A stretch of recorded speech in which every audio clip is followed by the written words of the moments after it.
अपनी chemistry chapter 1 chemical reactions and equations करेंगे। इसके अंदर हम topic types of chemical reactions करेंगे, क्योंकि हमने अपनी लास्ट क्लास में केमिकल रिएक्शंस के ऊपर थोड़ी सी डिस्कस की थी। सो आज हम क्या करेंगे, अपना टाइप्स ऑफ केमिकल रिएक्शंस। हमारे कितने टाइप्स के केमिकल रिएक्शंस है? We have 5 types of chemical reactions, जो कि हमारे कॉम्बिनेशन रिएक्शन है, डिकम्पोजिशन रिएक्शन है, डिस्प्लेसमेंट रिएक्शन है, डबल डिस्प्लेसमेंट रिएक्शन है, and oxidation and reduction reaction.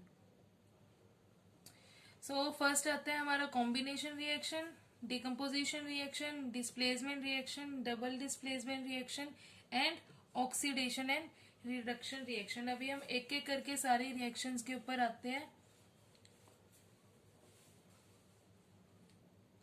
So first हमारा जो कॉम्बिनेशन रिएक्शन है, इसके अंदर क्या होता है, व्हेन वी रिएक्ट टू और मोर देन 2 एलिमेंट्स और वो एक सिंगल प्रोडक्ट फॉर्म करते हैं। जब हम दो या दो से ज्यादा एलिमेंट्स को कंबाइन करते हैं और आफ्टर रिएक्शन वो एक सिंगल प्रोडक्ट फॉर्म करते हैं, उसको हम क्या बोलते हैं? Combination reaction.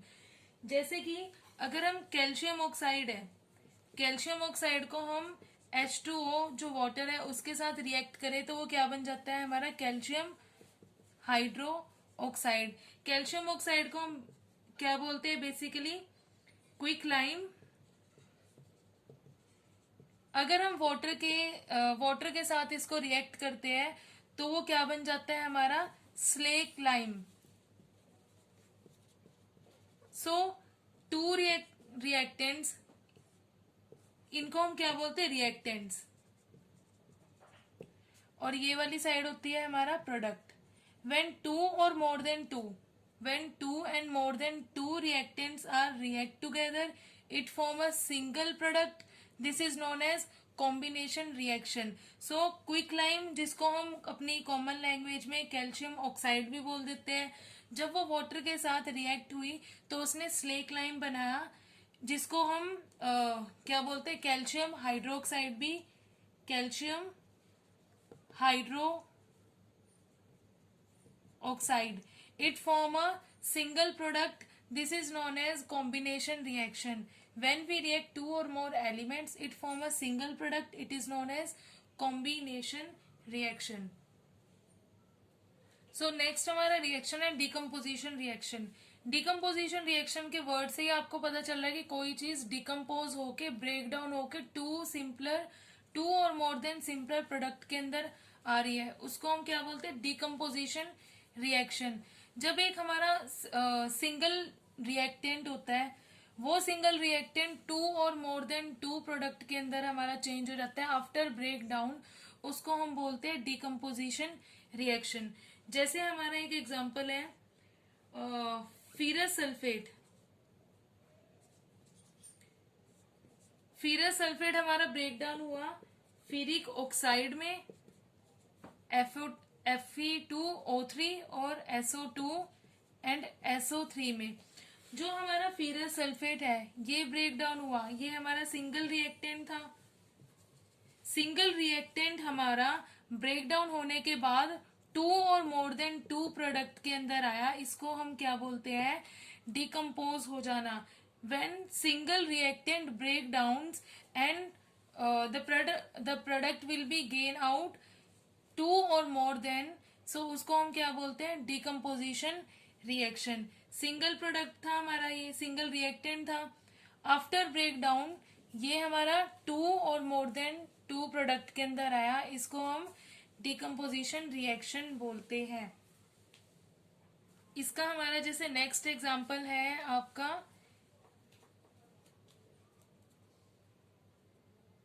कैल्शियम कार्बोनेट, जो हमारा ब्रेक डाउन हुआ कैल्शियम ऑक्साइड में और कार्बन डाइऑक्साइड में। कैल्शियम कार्बोनेट हमारा ये सिंगल रिएक्टेंट था। ये हमारा ब्रेक डाउन होने के बाद during the process of heat, ये हमारा ब्रेक डाउन होने के बाद किसके अंदर आया? ये कैल्शियम ऑक्साइड में चेंज हो गया, जिसको हम क्या बोलते हैं? क्विक लाइम भी बोलते हैं, और कार्बन डाइऑक्साइड, कार्बन डाइऑक्साइड की फॉर्म में ये चेंज हो गया हमारा। सो उसी तरह से हमारा डिकम्पोज हुआ ये रिएक्शन। जो हमारा कैल्शियम कार्बोनेट था ये एक सिंगल रिएक्टेंट था। आफ्टर रिएक्शन ये ब्रेक डाउन हुआ, टू पार्ट्स में हमारा ये ब्रेक डाउन हुआ, टू प्रोडक्ट में हमारा ब्रेक डाउन हुआ, that is calcium oxide and carbon dioxide. उसी तरह हमारा जैसे लेड नाइट्रेट है, लेड नाइट्रेट हमारा ब्रेक डाउन होके लेड ऑक्साइड बना, नाइट्रोजन डाइऑक्साइड बना और हमारा ऑक्सीजन इसने रिलीज की। सो वही हमारा एक सिंगल रिएक्टेंट ब्रेक डाउन होके टू और मोर देन टू प्रोडक्ट्स के अंदर बना। This is known as decomposition reaction. अब नेक्स्ट हमारा रिएक्शन है डिस्प्लेसमेंट रिएक्शन। डिस्प्लेसमेंट रिएक्शन के नाम से आपको पता चला होगा कि किसी चीज को डिस्प्लेस कर देना जो बहुत ज्यादा रिएक्टिव हो।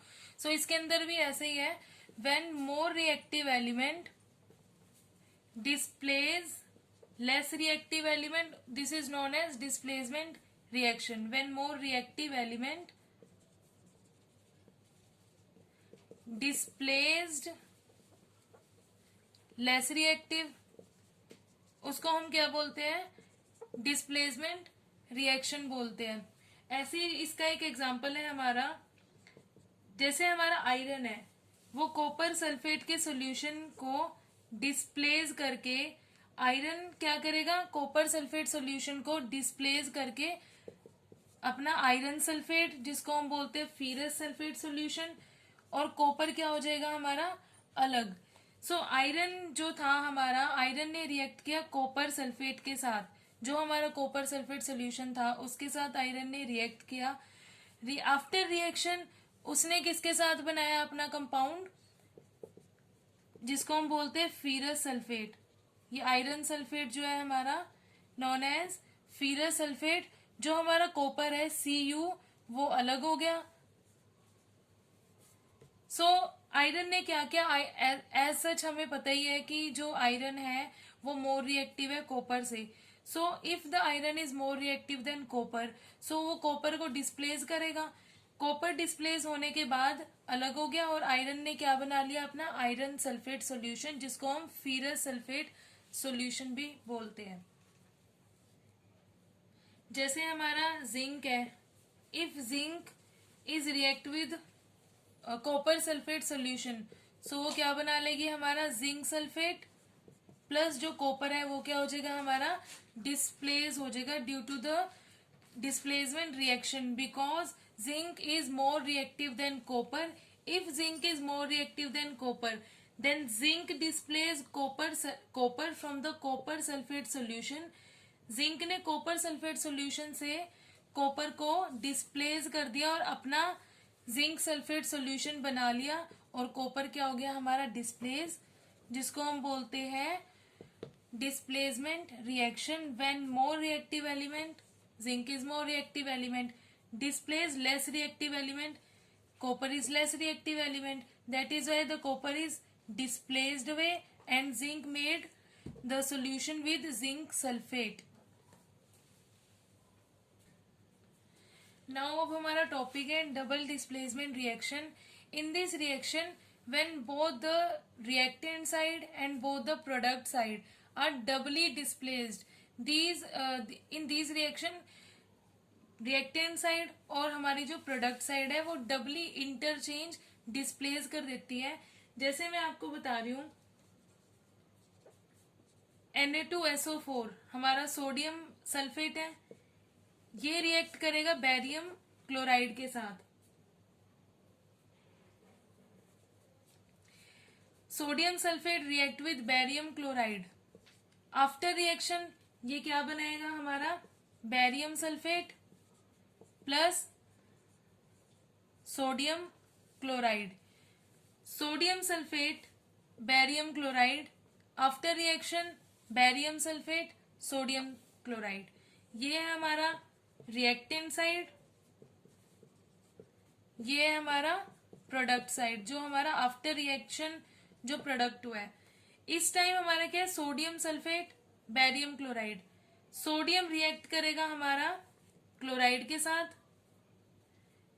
बैरियम रिएक्ट करेगा हमारा सल्फेट के साथ। If sodium react with chloride, sodium chloride, barium react with sulfate, barium sulfate. So in this reaction, double displacement reaction, both the reactant side and the product side, RHS, LHS and RHS, both the reactant and the product side are doubly displaced. These reactions are displaced with a double, so this is known as double displacement reaction. Sodium sulfate, barium chloride, sodium react with chloride, it formed sodium chloride. Barium react with sulfate, it formed barium sulfate. So this is known as double displacement reaction. So next अब हमारा है oxidation and reduction reaction. इस reaction के अंदर हमारा क्या होता है, ड्यूरिंग द रिएक्शन जिस एलिमेंट ने हमारा ऑक्सीजन को गेन किया उसे हम बोलते हैं oxidation reaction. Oxidation during reaction जिस एलिमेंट ने हमारा ऑक्सीजन को लूज किया उसे हम बोलते हैं रिडक्शन। जैसे हमारा कॉपर है, कॉपर हमने बर्न किया in the presence of oxygen, उसने क्या बनाया हमारा कॉपर ऑक्साइड। अगर हम इसी कॉपर ऑक्साइड को रिएक्ट करें हाइड्रोजन के साथ तो वो क्या हो जाएगा हमारा,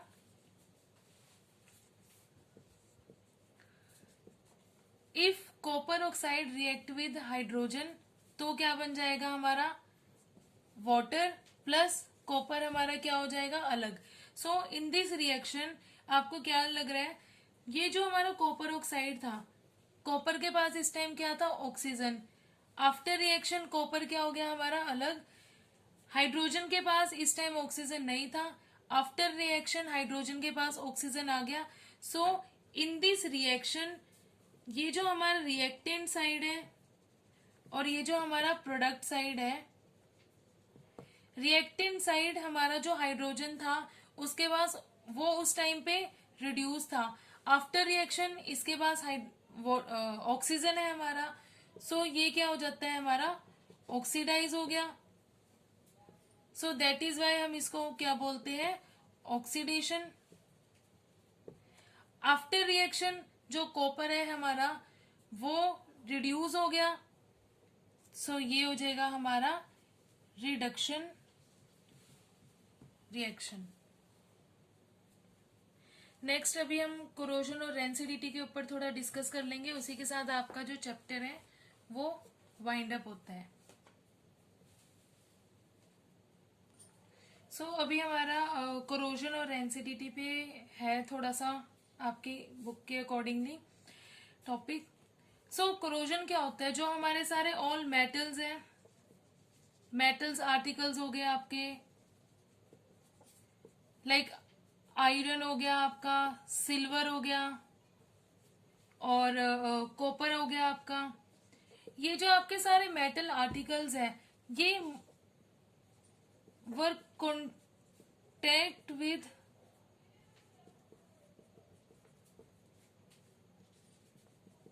मॉइस्चर।